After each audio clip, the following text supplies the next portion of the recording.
Conversation with just the one office is going for maybe.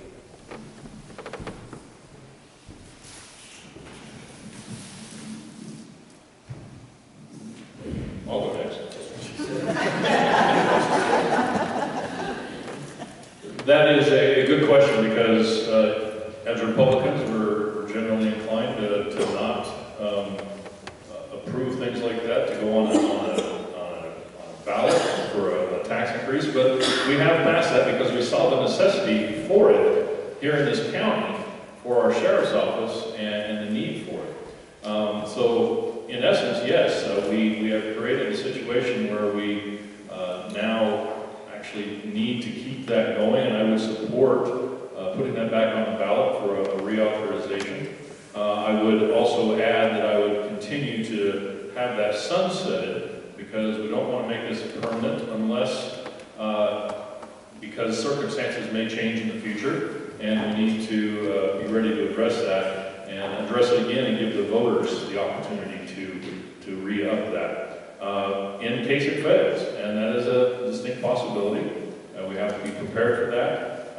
Again, the sheriff's office would be the major driver in how that proceeds forward with some necessary changes in that office that would have to take place, and of course the commissioners would have to be on board with many of those changes and possible cuts, and I think the citizens have to be prepared for that eventuality, and I think that we should be progressive in our attitude ahead of time to make sure that we sell the idea that we need to keep that in place when we put it back on the ballot. Okay, thank you for the question. Whoever asked that, I appreciate that. We do have 3 more years on this tax, I believe. I am for it. If anybody that knows me knows that I'm not for any new taxes whatsoever. I'm against taxes, less government, everything else.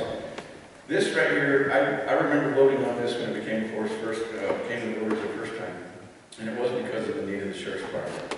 The sheriff's department was in very bad shape. We did remodeling. That's what this money was earmarked for, is to remodel the sheriff's department, make it where it was safe for the community, because we can't allow those facilities to become unsafe where those people can get out and harm us.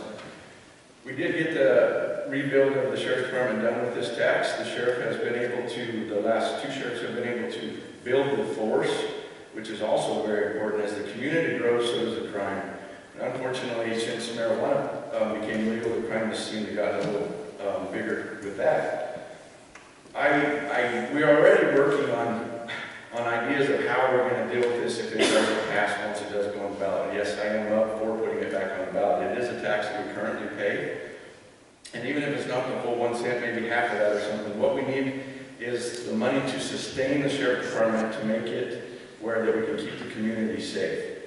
If we somehow fail to get this passed again, then it will come down to the commissioners along with the sheriff, because it is his department, but we are the ones that are in charge of the money, to figure out how to fund that department and still keep the community safe.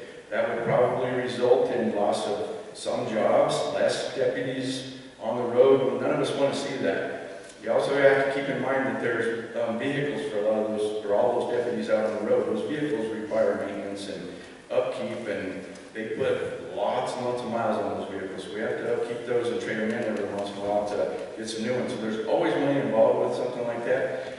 It is an unfunded mandate from the state, which we don't like at all. The way the state's going right now with this legislature up there, they keep pushing more and more unfunded mandates down to us. There's some on the plate right now. They're going to make the sheriff's department cost more to the counties. It's going to be mandated, and it's going to cost more. Without this, it's actually some of those deals that if they get passed, are going to break counties regardless of what they've got going on. But here, we're sitting in pretty good shape right now, and as long as we can keep it like it is, we'll do okay. We'll have a safe community. The sheriff will be able to have a force out there where he can pay those individuals to keep them on the force, because that's another big problem, is the turnover in the sheriff's department. So as we try to slowly increase the pay for those sheriff deputies, it helps keep everything much better, keeps us safer, and we've got a safer facility out there to go with it. Thank you. I have been asked to use the microphone. So, our next question is for the candidates for HD 60 and HD 47. 11, we're gonna go Hanks, Parker, Luck, and then Disney. What bills will you sponsor, or types of bills will you sponsor or introduce if you're elected? Let's see if this one's working. How about now? Okay.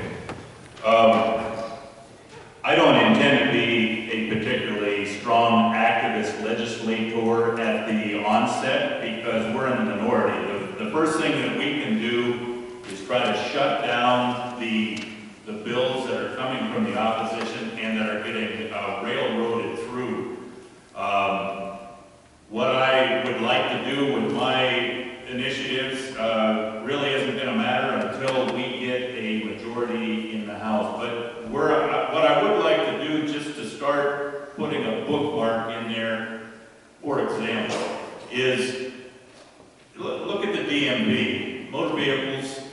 If you have a vehicle that you don't use, you put it in your garage, you don't register it for a few years, and then you go back and try to get it registered, they penalize you for not using your property and paying them the tax on it. It would be a delight if the government didn't have that kind of power.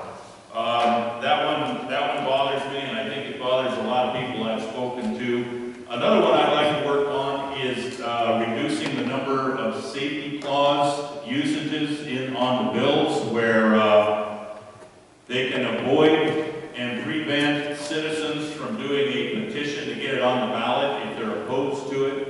I'd invite you to look this up, Petition Rights Amendment, and on that effort, they're talking about maxing out the number of safety clauses in a legislative session to 12. That in itself may be too many, but it's a good place to start. And I would also make sure there's a sunset law on, or provision on every amendment, on every bill that goes through. Nothing should carry over and not be reviewed by the next legislature or the citizenry. Those would be my primaries, but for right now, remember, we have a 41-24 disadvantage in the House. This year is the year that we can cut that. Maybe, God willing, we can get the majority. But if we don't, we can at least cut it to 30, 35, and we don't have to work in this hole that we're in right now. So I'll pass the mic. Who's next? Next, oh gosh, is Ron Park. Okay. Is this one working? Okay. First and foremost, I would like to see the repeal of the red flag laws. They have no place in Colorado whatsoever.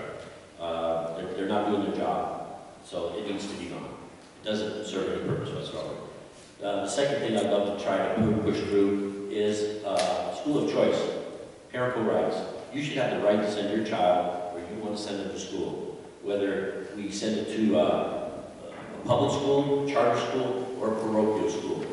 If Congress can start their session with a prayer, my church school can start their day with a prayer too.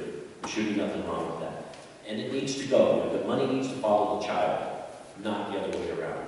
Because right now, they budget that in so that they have so many children that they know they don't have to fund. That's just wrong. Those are the bills that I would like to see happen. The other thing I'd like to see happen is to stop these kill committees. Because right now, all the kill committee does is protect legislators that are up against some pretty hefty competition when they're running, like down here at 47 or 60. So they put these bills in the kill committee and they don't have to vote on them. You know, Bree didn't have to vote on the one where the doctor, patient, client would have been established for that newborn child. She didn't have to vote on it. She said she would have voted on it, but I mean, I saw a thing where she has 100% parenthood rating. I don't know, how do you get 100%? You know, if you're pro-life, that's not going to happen. So I don't agree with it. I don't think that should, you know, stop a bill from going to the floor and being discussed by people on the floor. Everybody should have to vote and see how you stand on every bill. You know, it may take time, but you know what? It might slow down the process of sending through, you know, 25, 30 bills that are bipartisan, like Ron over here. your set, 4124, 4124. So those are the simple bills I would talk about. There are the little ones that are kind of little pet peeves of mine, but those are the two big ones for me right now. And Stephanie is next.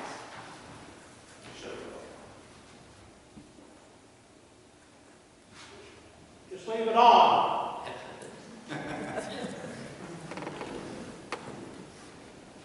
So my prayer is that in 2021, we walk in with a veto-proof majority in both houses. That's my prayer, and that's what I and many others are working hard to see accomplished. If that indeed is the case, then the bills that I would put forth or would help to support would include bills on life. So, for instance, many of you may or may not know this, but Colorado was one of, if not the first state to legalize abortion, even before Roe v. Wade, and we have absolutely no restrictions, or one or two very limited restrictions on the process. I would like to see us defend life. I would like us to follow in the tracks of many other states around the nation and honor the biology that is coming out in the sciences and honor those children in the womb. I'd also like to see protections added, if not the assisted suicide bill overturned. The provisions, yes, that was voted on by the populace during an election. However, I think many do not understand what actually takes place through assisted suicide and euthanasia. So I'd like to look at that. I'd love us to look again at recreational marijuana. I don't think that many of us got what we intended. I think many thought that we were decriminalizing it, not legalizing and commercializing it. I would like us to look at returning to a constitutional period type of a state for our gun rights. So removing the magazine limitation, removing red flag provisions.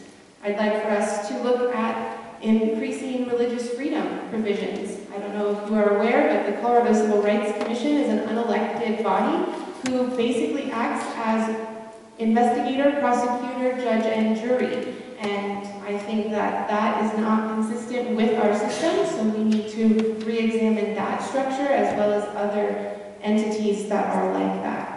I'd like us to look at returning curricular control to the local districts instead of mandating sex education and mandating a variety of different types of curriculum like Common Core from the state level. I'd like for that to be returned to the local school districts so that the school districts themselves can determine what curriculum they're going to include in their schools.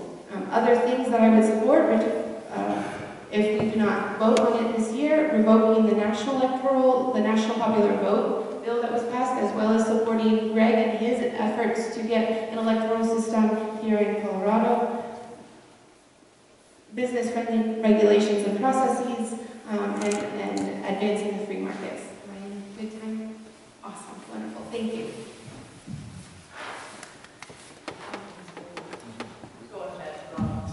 Thank you, ma'am. Thank you for the outstanding question. As I step into this role in HD 60, I have to understand that I am against a blue wall. I'm up against a blue wall. I'm up against a primarily blue field. And as a result, if I walk in and I say things like, I am not going with that, I'm not going with this is not going to happen, then I'm not going to make anything decent happen. I can't get to where I believe if they're already way over here. I have to be willing to whittle them down and break their backs and break their will to the point where finally we get to where we need to be. We have stepped so far away in so many ways from our constitutional responsibilities as a result of liberal policies that now we have ground that we have to gain back. So I have my own fundamental beliefs. I have my beliefs on abortion, it's murder. I have my beliefs on the Second Amendment.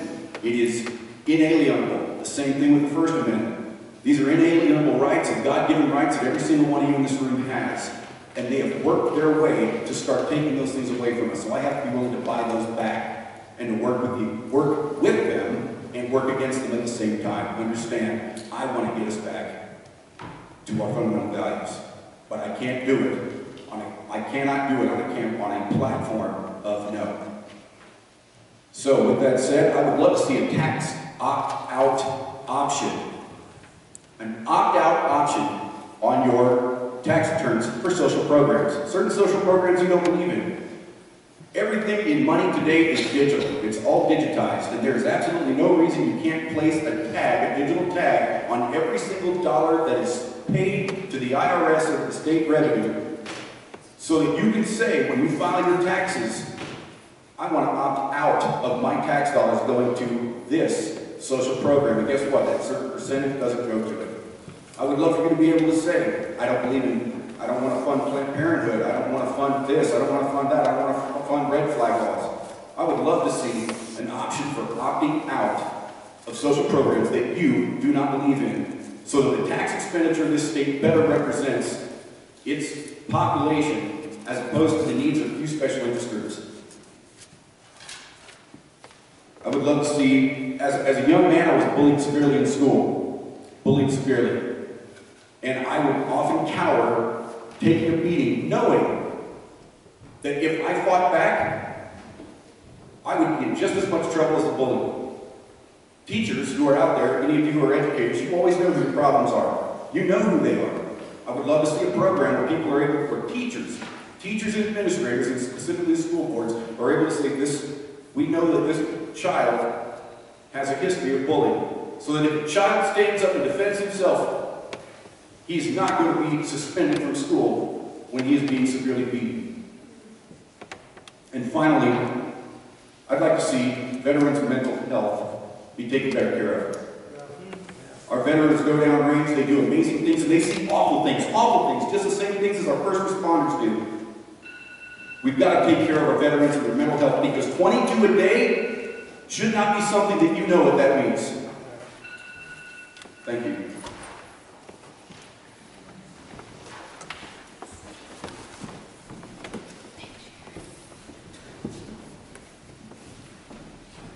This question is for Tom Ledoux. Will you seek additional funding and resources for your office and staff? And how will you achieve this? Well, I think the responsibility of the district attorney is to seek the funding that is necessary to provide for quality prosecution for the community, to respect community safety.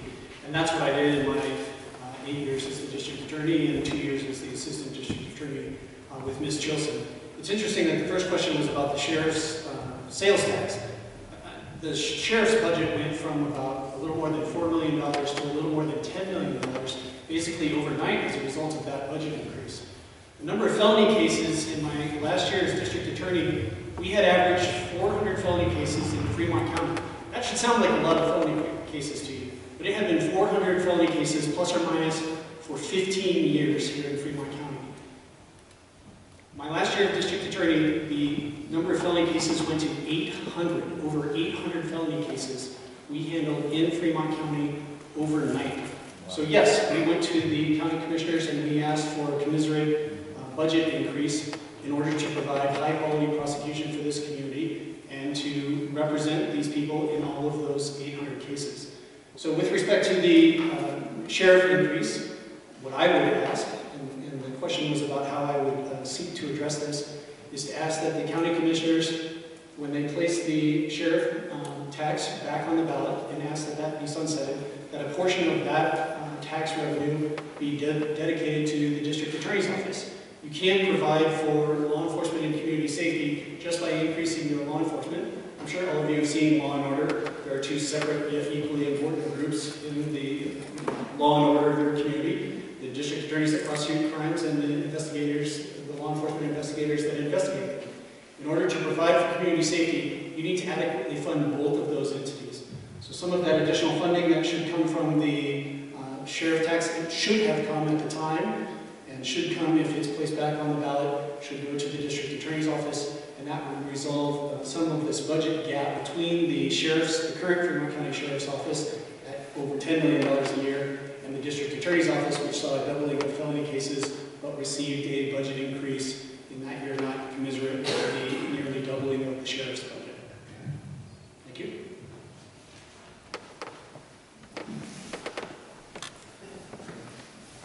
So this is for the county commissioner candidates, and Kevin, you'll go first.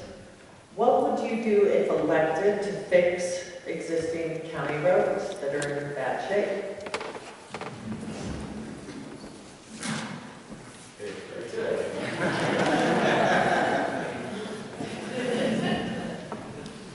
Thank you for the question. It's always the pressing issue for every rural county government. And a lot of that comes down to the same basic question we're dealing with the Sheriff's Department and what District Attorney's Office is dealing with is funding. This is a matter of budgeting and priorities and getting the road crews, our Department of Transportation out there to fix those roads, getting the graders on the roads and getting those potholes filled. I was just in a conversation with someone the other day about one of the problem areas. It's right here actually in town.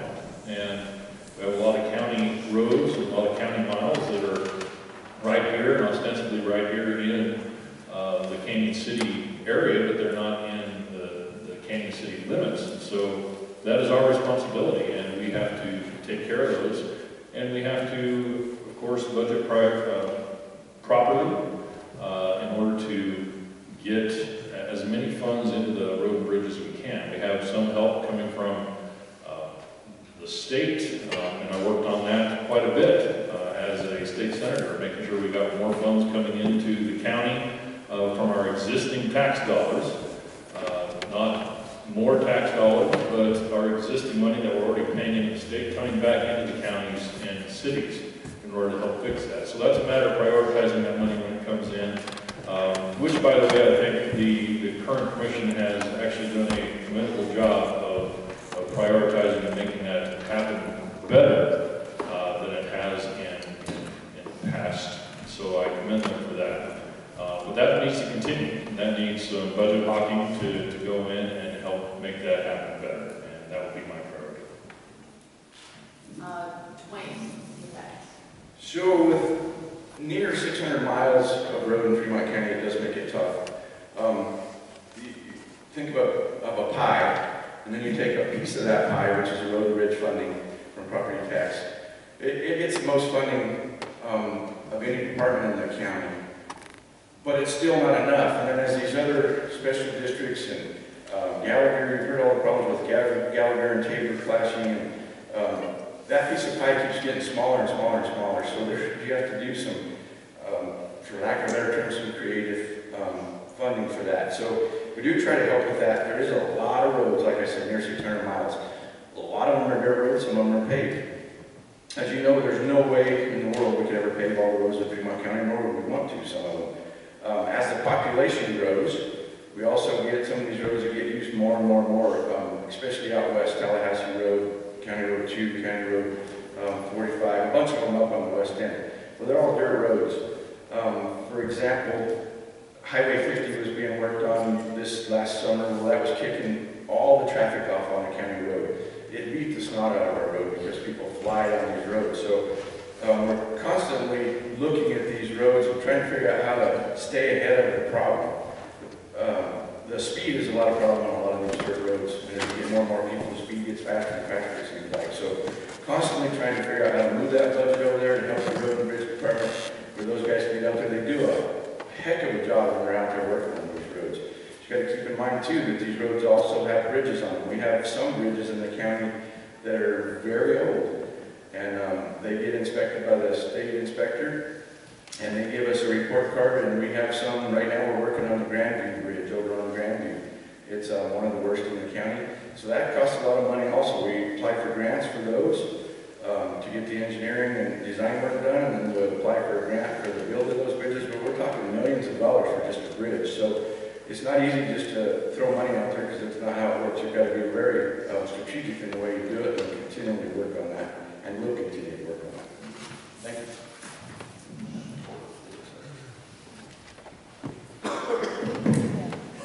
We're back. Well, I would agree completely that first you got to look at the funding. How are those allocations utilized?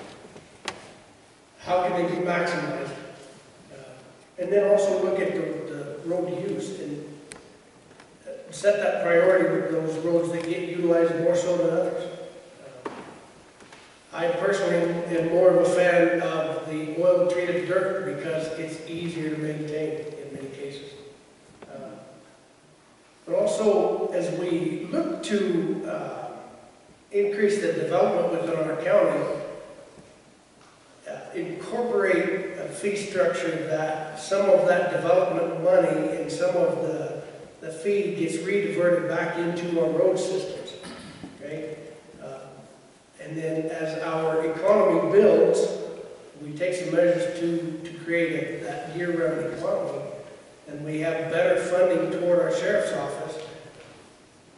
I would support that we get these sheriff's vehicles or sheriff's deputies off of the Highway 50 corridor, out of Canyon City, out of Florence, and get them out onto our county roads where we don't have coverage.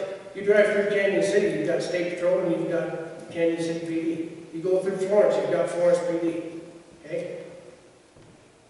Make better use of our deputies so that we can slow those speeds down and reduce the damage that fast traffic does to our roads.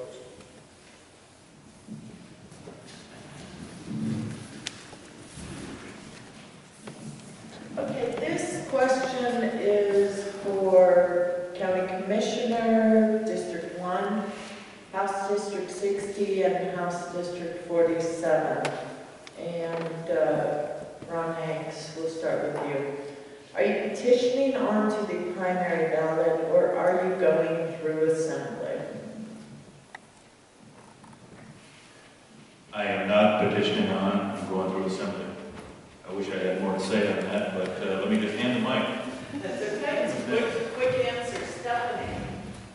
I'm also going through assembly. Okay, Kevin? I'm going to the assembly. Okay, Jim Moore? I'm going to capitalize on both avenues. I am circulating petitions. That's my safety net. And I am attending the caucus and assembly process as well. Ron Parker? I will be attending the assembly, and I will honor whatever the results are. Okay, and Ralph Dixon? And I'll also be going through the assembly. Okay. All right, Tom Ledoux? What is your position on no cash bail and or bail reform? And I will also be attending the 11th Judicial District Assembly and proceeding through that method. Bail is the way that we incarcerate individuals prior to a conviction. Under our criminal justice system, that's very important because as good Republicans and good United States citizens, we believe very firmly and innocent until proven guilty. Yet in some cases, we have very dangerous individuals that are arrested and accused of crimes under probable cause findings that for purposes of community safety need to remain in custody. There has been a lot of bail reform. There's a lot of law and legislation that has changed that over the last couple of years.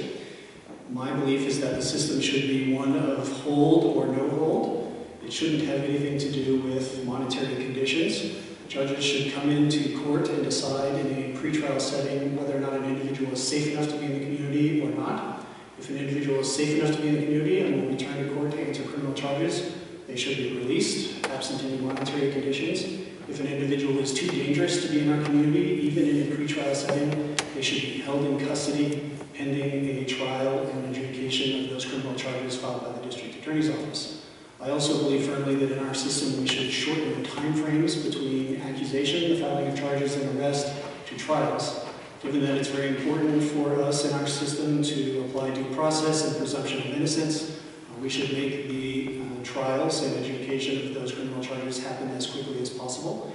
And that's part of bail reform so that we're not holding individuals in custody without a conviction unnecessarily. And so if someone has committed a crime and they are found guilty by a jury of their peers, then they can be sentenced appropriately by a court of law at that time following their trial. So I believe in a hold, no hold bond system and shortening the time to due process in our criminal justice system.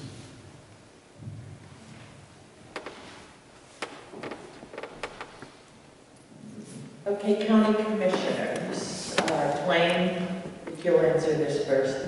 Should any part of the county budget be shielded from budget cuts? And if so, why?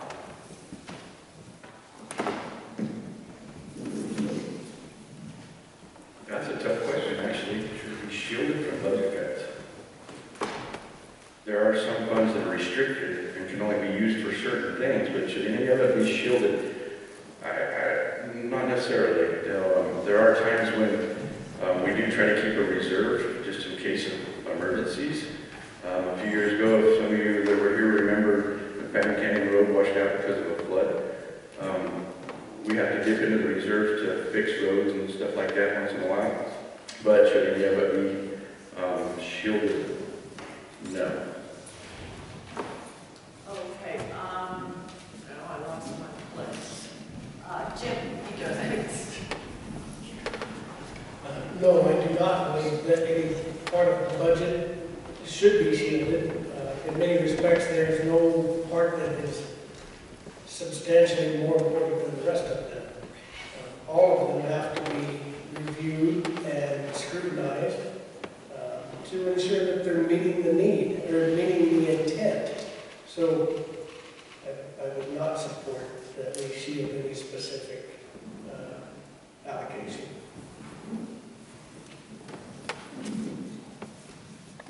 That makes sense. Absolutely not. This is the function of the Board of Commissioners, is to make budget decisions and prioritize, and the shielding of any particular line item or any department or anything else prevents the possibility of actually doing the job that is required of us when we make those decisions. And so sometimes those are tough decisions that have to be made, and we have to answer to you, the bosses, but that is the job, and I've seen it on a very direct level up at the state, and the hamstringing that comes along with that, and the inability to actually make the decisions that are necessary does not help the citizens, does not help the folks that vote us in. So I would not support a segregating out any aspect of the budget in order to protect it from cuts or otherwise. So we need to be able to make those decisions and make them as best we can.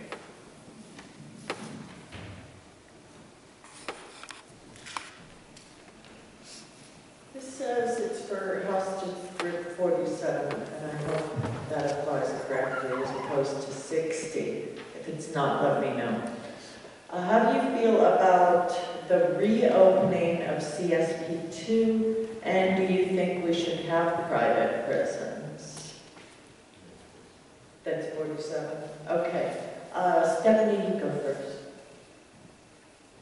So, if you're familiar, there is a bill that would close the private prisons here in Colorado and bring all of those inmates up to a facility in the Denver metro area. However, that facility cannot, as I understand it, fill or suit all of the inmates that would be moved. So some people would receive an early parole. Now, in 47, we have some individuals who are employed by the private prison system, and it will impact negatively the economy of House District 47. When I was campaigning last time for state senate, I walked door to door, and I met with a number of individuals who are working with the DOC, and many of them shared with me, trepidatiously, very fearfully, that there were problems in the state prisons, that the working conditions were not very good, that the situation between the prison guards and the prisoners were not very good, and many of these arguments that I heard direct from the mouths of state DOC workers are the arguments that are now being used to try and close the private prisons in Colorado. And so my sense is that it doesn't matter whether it is private or public, insofar as addressing those needs, we need a prison overhaul entirely. Now, in terms of private prisons, they do, as I understand again from the articles I've read, they do save the taxpayer, and they do allow for some freedom that doesn't necessarily exist within the state framework. And so I think that we should be looking at solutions, innovative solutions that allow for our prison population to be well cared for, our prison guards to be well cared for, honored, and respected, and our taxpayers and citizens to be kept safe, as well as their pockets and their funds utilized effectively.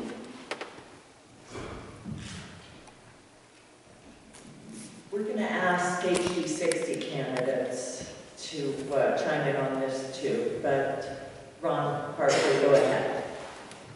Okay, after 28 years in the prisons, I was there when most of the private ones were built. I built CSP1, I opened it. I did the run through a CSP2, but really never saw anything at the cost of, I don't know how many millions and millions of dollars. I think it's over 20 million. But what I do know is this. It costs $56 a day to house a private inmate in a private prison versus almost $100 a day right now for a state one. And most of that has to do with benefits to the employee. Now, the biggest problem that you have is this. There's roughly, I think there's 700 employees between the last two private prisons, between Benton County and Crowley County. And if the state were to bring all of those 1,500 offenders into the state, a lot of them would end up in Sterling, linemen, not necessarily CSP2, but CSP2 is a class 4 prison. Those of you that worked in the prisons know there's 5 classifications in prisons, with a 4 being just right underneath maximum. But since the government policy decided that we're now a humane society, we don't have a class 5 prison anymore. So everybody gets let out the same, even how violent they are. They get out in the yard the same way. But what happened was all these offenders would have to go to the state prisons. Well, I'm actually good friends with the HR director up in Colorado Springs, and roughly they're having their training classes for the state employees of about 160 to 170 a month, training new officers. Okay, so that's 170, but they're losing 170 every month. They're not sticking around. A lot of it is because the benefits really are terrible anymore. Their retirement has gone from the rule of 80 to the rule of 95, and people are going, wow, I have to work till I'm 70 years old now, and it's just not going to happen. So what's happening is the state has actually started outsourcing the jobs.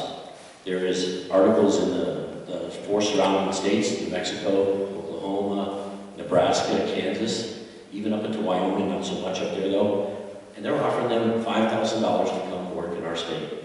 So we're paying somebody $5,000 to come here to work our jobs that are already being held by people that live out in the eastern plains who are willing to do this because more than likely it's not their primary job. A lot of them are ranchers and farmers, and they do this in between. You know, they have their job and then they go do their ranching job on top of it. So they're already staffed. But if you have to staff another 700 on top of the 170 you're losing every month, it's not going to happen. Okay, Rob Disney. I've rarely seen them do anything as well as the private sector does it. Very rarely. Military, fire department, police being an exception to that. However, competition does bring out the best in man. Competition brings out the best in an organization. So if, by being a privately funded organization, they are able to do the job better than a state or government funded, then I would support that. However, I've also seen abuses of privately owned companies that do work like that. You see companies like Blackwater that are basically essentially doing the same thing that as a paramilitary organization, doing the same job that a military organization would do. And because they were not well regulated, Blackwater ended up committing atrocities overseas. Fantastic organization for the most part, but lack of regulation, lack of proper regulation, they ended up committing atrocities and rebranded multiple times. So private organizations do bring out the best of competition and can improve things similar to charter schools in the education system. But at the same time, they must be properly regulated by the state. And Rob Hanks. Okay. I support CSP2 opening up. I support private prisons.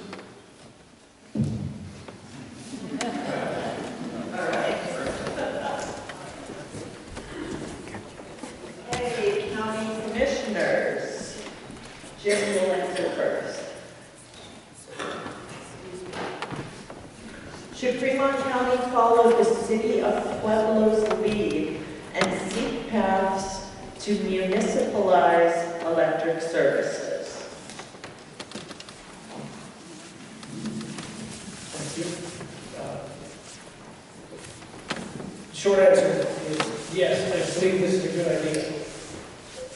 The long and short of it is that we continue to see our rates with Black Hills Energy go up and up and up. You try to minimize your personal use and your bill goes up. Through the kind of incorporating that within the community itself, you have better control of the rates, you have better control of the equipment, and you can utilize some partnerships that would help develop your sources. We currently have entered in contracts with Black Hills for all of these solar banks that you'll find around the county.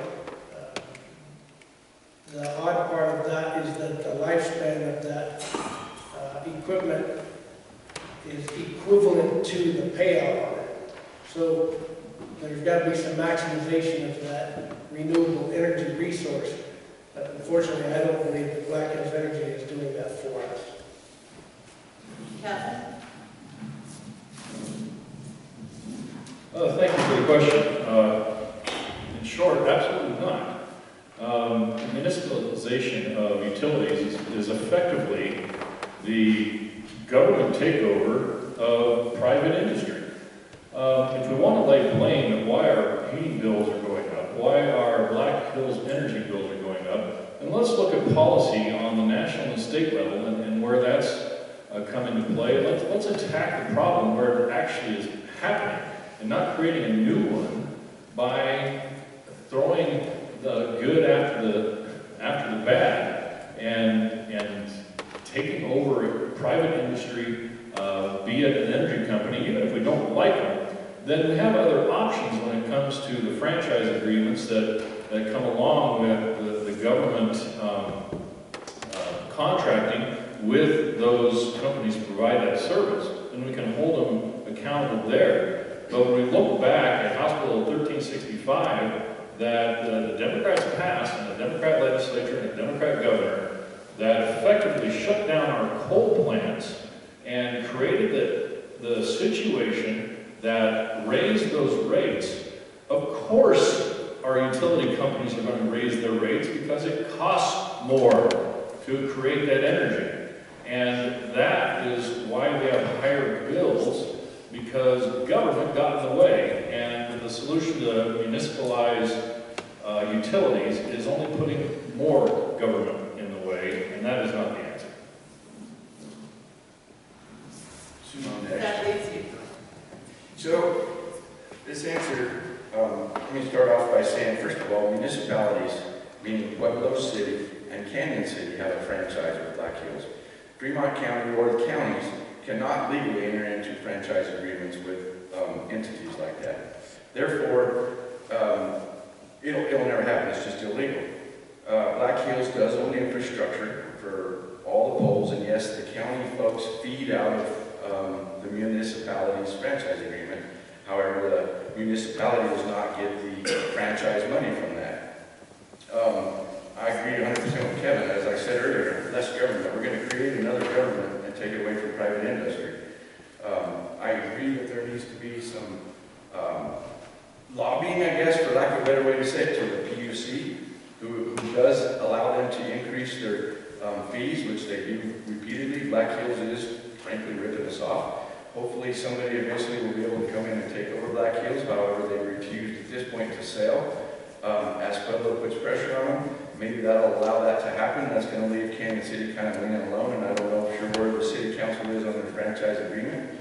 I believe that's got to go to the voters, though, in the end. So the voters will have the option to allow the city to either enter into a franchise agreement or not with Black Hills. Black Hills knows that this is their cash cow, so that's why they're holding on to it so bad. When they came in here and tore down the power plant on the west end of town, they thought, yeah, we got them now, and they do. So, but to get rid of a private industry and have another government run it, I'm not for it all.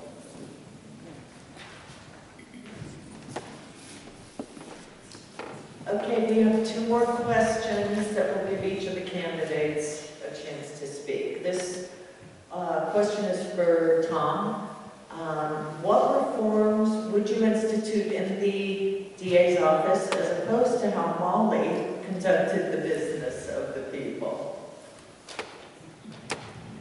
Well, the district attorney's office is part of the executive branch, and so it's not a legislative entity. So in terms of priority for me as the district attorney, it would be in the prosecution of crimes, training and educating, hiring lawyers to go into court and be high-quality prosecuting attorneys in all of the courts in Custer County, Fremont County, Park, and Chaffey County. It's not as much of a policy-driven position. So my priority would be training and the attorneys and having a high level of attorney representing the people of those communities